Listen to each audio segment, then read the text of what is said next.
नमस्कार दोस्तों, मैं डॉक्टर मोहिंदर सिंह आपका कृषि गुरु चैनल में हार्दिक स्वागत करता हूं। आज हम एक इम्पोर्टेंट टॉपिक पढ़ने वाले हैं जो है सोयल एग्रीगेट्स। सोयल एग्रीगेट्स क्या होते हैं? सोयल एग्रीगेट्स क्या होते हैं? सोयल एग्रीगेट्स सोयल के वो कणों का जोड़ है, वो कणों का इकट्ठा होना है जो सोयल की फर्टिलिटी और प्रोडक्टिविटी को मेंटेन करता है, उसको डिसाइड करता है। और ये सोयल एग्रीगेट किस बात पर डिपेंड करते हैं कि उसके अंदर माइक्रो ऑर्गेनिज्म जो है वो क्या एक्सट्रैक्ट करते हैं, वो कैसी अटेन कर पाते हैं सोयल के पार्टिकल्स का अरेंजमेंट। दूसरा, रूट के एक्सट्रूड्स हैं, ऑर्गेनिक मैटर है वो कितना है, वो भी बाइंडिंग एक्शन करता है। तो जो सारे बाइंडिंग एक्शन मिलकर सोयल के सैंड को, सिल्ट को, क्ले को जोड़े के रूप में, एक गट्ठे के रूप में इकट्ठा करते हैं, वो सोयल एग्रीगेट्स कहलाते हैं। और एक फर्टाइल सोयल के लिए सोयल एग्रीगेट की स्टेबिलिटी बड़ा इंपॉर्टेंट है। सोयल एग्रीगेट स्टेबिलिटी, ये सोयल एग्रीगेट स्टेबिलिटी होती क्या है? यानी जो सोयल के एग्रीगेट्स बने, जो सैंड, सिल्ट और क्ले पार्टिकल्स बाइंड हुए किसी भी तरीके से, उनके एक शेप ली, वो शेप क्या करती है, कितनी रजिस्ट कर पाती है, किससे? वेदरिंग से, विंड इरोजन से, वाटर इरोजन से और टिलेज प्रैक्टिस से। जो इनको रजिस्ट कर पाती है वो सोयल के एग्रीगेट स्टेबल कहलाते हैं। और सोयल के जो एग्रीगेट स्टेबल होते हैं वो सोयल की प्रोडक्टिविटी और फर्टिलिटी को मेंटेन करते हैं, क्योंकि जितने ज़्यादा बढ़िया एग्रीगेट्स होंगे उतने ही वो मॉइस्चर की, उतने ही न्यूट्रिएंट्स की वो रिटेंशन को और उसके सप्लाई को मेंटेन करते हैं। अब ये सोयल एग्रीगेट्स को कितने फैक्टर्स हो सकते हैं जो इफेक्ट कर सकते हैं, आइए उनको पढ़ते हैं। अब बात आती है soil aggregate. Soil aggregates soil की एक इम्पोर्टेंट प्रॉपर्टी है जो सोयल की फर्टिलिटी और प्रोडक्टिविटी दोनों को गवर्न करती है। अब बात आती है, जब इस सोयल की प्रोडक्टिविटी होती है तो ये किस एग्रीगेशन की किस बात पर डिपेंड करती है? सबसे पहले ये जो ऑक्साइड्स प्रेजेंट होंगे, वोल्केनिक एसिड्स होंगी, ये क्या करते हैं? हाईली वेदर्ड सिलिकेट्स होंगे, ये क्या करते हैं? ये तीनों चीजें मोर स्टेबल एग्रीगेट्स बनाते हैं। जो इनके एग्रीगेट्स बनेंगे वो बहुत स्टेबल रहेंगे। उसके बाद आता है ऑर्गेनिक मैटर। अगर ऑर्गेनिक मैटर है तो उसके भी एग्रीगेट्स हैं वो हाईली स्टेबल रहेंगे। तो ये हाईली वेदर्ड सिलिकेट्स के साथ, हाईली वेदर्ड सॉइल्स के साथ कुछ सॉइल्स ऐसी भी होती हैं जो लेस वेदर्ड सॉइल्स होती हैं। जो लेस वेदर्ड सॉइल होंगी उसमें क्या रहेगा? उन सॉइल्स में बाइंडिंग कैपेसिटी कम रहेगी, यानी कि लेस स्टेबल एग्रीगेट्स रहेंगे उसके अंदर। अगर ऑर्गेनिक मैटर प्रेजेंट ज़्यादा है तो भी हाईली स्टेबल रहेंगे। अब बात आती है सोयल के एग्रीगेट्स की। तो सोयल के एग्रीगेट्स क्या होंगे?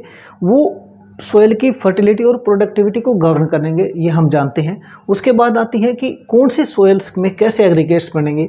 तो हाईली वेदर्ड सोइल्स जो भी रहेंगी उनके ऑक्साइड्स होंगे, उनके सिलिकेट्स भी होंगे या वोल्केनिक एसिड रहेंगी। ये जो मिलकर एग्रीगेट्स बनाएंगे वो हाईली स्टेबल रहेंगे। उसके बाद अगर सोयल के अंदर हम ऑर्गेनिक मैटर ऐड कर देते हैं तो ऑर्गेनिक मैटर की भी बाइंडिंग कैपेसिटी ज़्यादा होती है, इन्फिल्ट्रेशन कैपेसिटी ज़्यादा होती है, वाटर होल्डिंग कैपेसिटी ज़्यादा होती है, तो वो भी क्या करेंगे? एग्रीगेट को स्टेबल बनाएंगे। उसके बाद लेस वेदर्ड सोइल्स के सिलिकेट्स होते हैं, उनमें क्या कहेंगे? उनके जो भी एग्रीगेट बनेंगे वो लेस स्टेबल रहेंगे। उसके बाद इनकी एक खूबी और है कि ये श्रिंकिंग और स्वेलिंग इनकी प्रॉपर्टी होती है। अब ये श्रिंकिंग और स्वेलिंग क्या करती है? जब बारिश पड़ती है तो उनमें स्वेलिंग हो जाती है, वो बड़े हो जाते हैं अपने आकार में। जैसे ये वाला इतना बड़ा हो गया, एग्जाम्पल है। जब इतना बड़ा होता है, अब इसने पानी सोख लिया तो ये पोर स्पेस का कम हो जाएगा, जो वाटर का इन्फिल्ट्रेशन होगा वो कम होगा, तो ये क्या होंगी? पुअरली एरेटेड सोइल्स में कन्वर्ट हो जाएंगी। और उसके बाद दूसरे इन सिलिकेट सोइल्स में क्या दिक्कत होती है? जो लेस वेदर्स होती हैं, जब ये श्रिंकिंग करती हैं पानी सूखने के बाद, जब ड्राई होती है तो इसके अंदर क्रैक्स पड़ जाते हैं। तो इनके अंदर जो रूट्स होंगी डिस्ट्रक्टेड हो जाएंगी, टूट जाएंगी, कट जाएंगी, फट जाएंगी। अल्टीमेटली वो प्लांट की ग्रोथ को डिस्टर्ब करेगी, क्योंकि प्लांट को ज्यादा एनर्जी तो अपनी रिकवरी में लगानी पड़ेगी। तो इस प्रकार हम कह सकते हैं कि सोयल की एग्रीगेट्स की स्टेबिलिटी बहुत हद तक सोयल के पार्टिकल्स, उसकी वेदरिंग पर निर्भर करती है। और जब उन पर निर्भर करती है तो उनके द्वारा बने हुए मिनरल्स या उनके द्वारा बने हुए सिलिकेट्स के अंदर ये एबिलिटी होती है कि उस सोइल की फर्टिलिटी को गवर्न करेगी या रजिस्ट करेगी। इसके बाद आती है कैटायन एक्सचेंज कैपेसिटी। तो कैटायन एक्सचेंज कैपेसिटी क्या होती है? Ability to retain positively charge ion. और वो पॉजिटिवली चार्ज आयन क्या होती है? Calcium, potassium, ammonium, magnesium. अब अगर कैटायन एक्सचेंज कैपेसिटी की बात करें तो कैटायन एक्सचेंज कैपेसिटी उन हाईली वेदर्ड सोइल्स में होती है, जिसका एग्जाम्पल है मोंटमोरलाइट, जिसके अंदर हायर कैटायन एक्सचेंज कैपेसिटी होती है, और हायर कैटायन एक्सचेंज कैपेसिटी होने के कारण वो क्या करती है, अट्रैक्ट करती है पॉजिटिवली चार्ज आयंस को, यानी जिनके ऊपर पॉजिटिवली चार्ज आयंस होंगे। और जो सोयल पॉजिटिवली चार्ज आयंस को अपनी तरफ खींच लेती है उसे क्या कहते हैं, कैटायन एक्सचेंज कैपेसिटी कहते हैं। अब एसिडिक कंडीशंस में बात बदल जाती है। एसिडिक कंडीशंस में ये क्या करती है, मैक्सिमम एल्युमिनियम और हाइड्रोजन आयंस को अपनी तरफ खींचती है, अपनी तरफ बाइंड करती है। जब वो अपनी तरफ बाइंड करती है तो ये कैटायन एक्सचेंज कैपेसिटी इन दोनों आयंस को अपनी तरफ अट्रैक्ट करने के कारण सोयल को और ज़्यादा एसिडिक कर देती है। उसके अगर कंडीशंस को चेंज करते हैं, एल्कलाइन कंडीशन की बात करें तो एल्कलाइन कंडीशंस में ये सोडियम आयंस, क्योंकि ये भी पॉजिटिव आयन है इसीलिए तो इसका नाम कैटायन है, और ये कैटायन है इसीलिए इसको अट्रैक्ट करती है, तो इसको क्या कहते हैं, सोयल की कैटायन एक्सचेंज कैपेसिटी कहते हैं। जब एल्कलाइन सोयल में वो सोडियम को एक्युमुलेट करेगी तो क्या करेगी, वो पीएच को इंक्रीज करेगी, और पीएच को इंक्रीज करेगी इसका मतलब अल्टीमेटली वो सोयल की एल्कलिनिटी को इंक्रीज करेगी। उसके बाद आती है कैटायन एक्सचेंज कैपेसिटी, जो सोयल के एग्रीगेट में इंपॉर्टेंट रोल अदा करती है। अगर हम प्रोडक्टिव सोयल की या एग्रीकल्चर पॉइंट ऑफ व्यू की बात करें तो कैटायन एक्सचेंज कैपेसिटी ज़्यादा मायने रखती है बजाय कि एनायन एक्सचेंज कैपेसिटी की। और वो भी क्यों, क्योंकि anion exchange capacity mostly acidic soils में होती है। तो एनायन एक्सचेंज कैपेसिटी क्या होती है, वो कम इंपॉर्टेंस होती है क्योंकि कैटायन हाईली वेदर्ड सोइल्स में ज़्यादा होती है। केवल एक्सेप्शंस है कि एसिडिक सोइल्स होंगी वहाँ कैटायन एक्सचेंज कैपेसिटी ज़्यादा होगी। और कैटायन एक्सचेंज कैपेसिटी किस बात पर निर्भर करती है, पीएच पर, और पीएच जितनी ज़्यादा कम होगी उतनी ही एनायन एक्सचेंज कैपेसिटी ज़्यादा होती है। अगर हम न्यूट्रल और एल्कलाइन सोइल की बात करें वहाँ पर मेजर इफेक्ट रहता है कैटायन एक्सचेंज कैपेसिटी का। अगर हम एसिड सोइल की बात करते हैं तो वहाँ एसिडिक सोइल क्या करते हैं, एग्जिबिट करते हैं हायर कैटायन एक्सचेंज कैपेसिटी, और एनायन एक्सचेंज कैपेसिटी ज़्यादा होने के कारण क्या होता है, सोइल पॉजिटिवली चार्ज हो जाती है। और जब सोइल पॉजिटिवली चार्ज होगी तो अट्रैक्ट करेगी कैसी आयंस को, उल्टी आयंस को करेगी, तो नेगेटिवली चार्ज आयंस को अपनी तरफ अट्रैक्ट करती है। तो एनायन क्या होती है, एनायन एक्सचेंज कैपेसिटी उन सोइल्स की होती है जो सोइल पॉजिटिवली चार्ज होती हैं और नेगेटिव चार्ज आयंस को अपनी तरफ अट्रैक्ट करती हैं। तो वो एनायंस कौन सी हो सकती हैं, सल्फेट हो सकती है, फॉस्फेट हो सकती है, नाइट्रेट हो सकती है, क्लोरीन हो सकती है।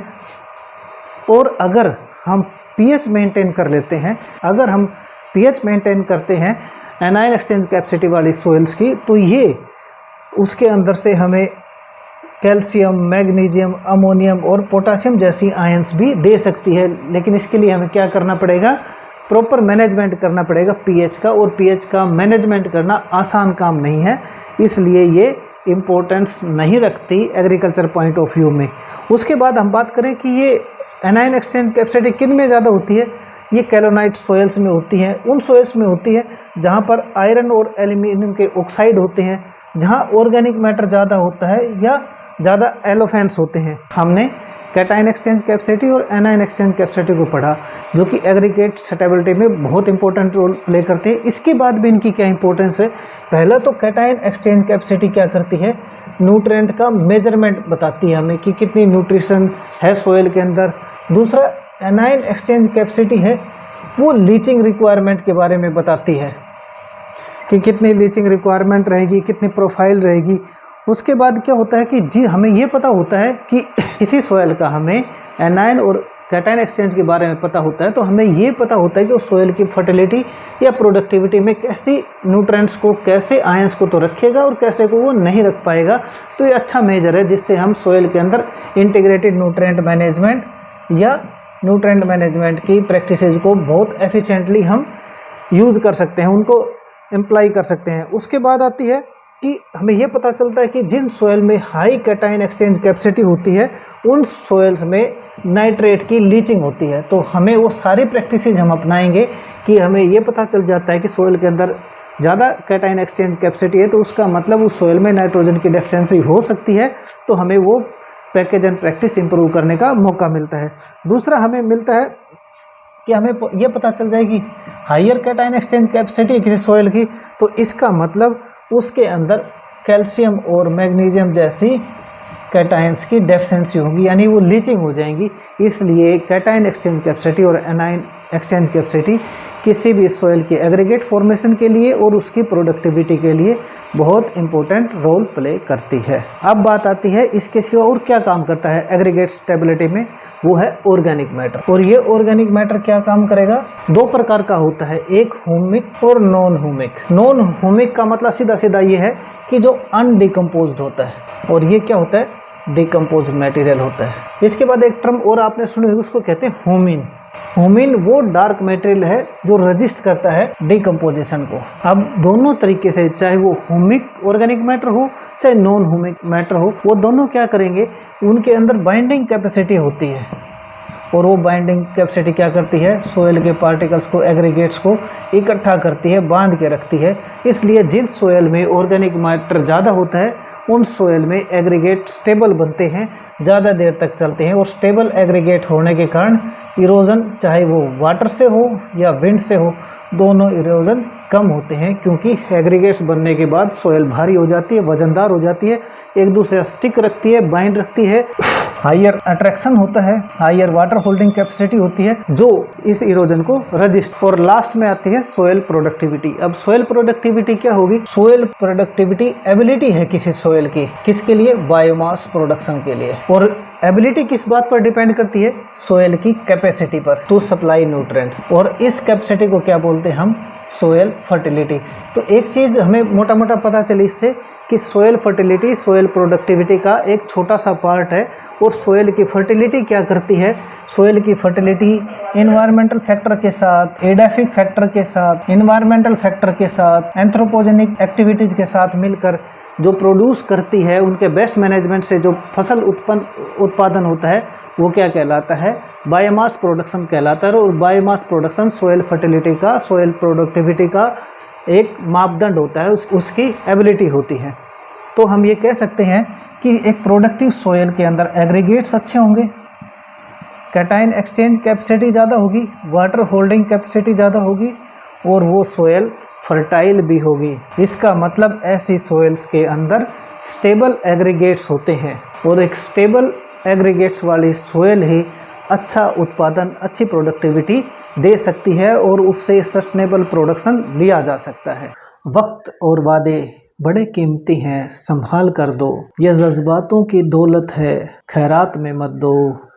बहरूपियों को जब ज़रूरत होगी वो मोहब्बत भी करेगा, ख्वाहिशें अनमोल हैं, यूं जाया न होने दो।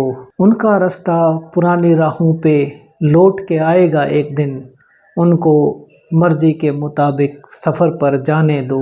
ये दस्तूर है कि एक अरसे बाद सबकी औकात दिखती है, उतरते हैं तो इस तस्वीर के रंग भी उतर जाने दो।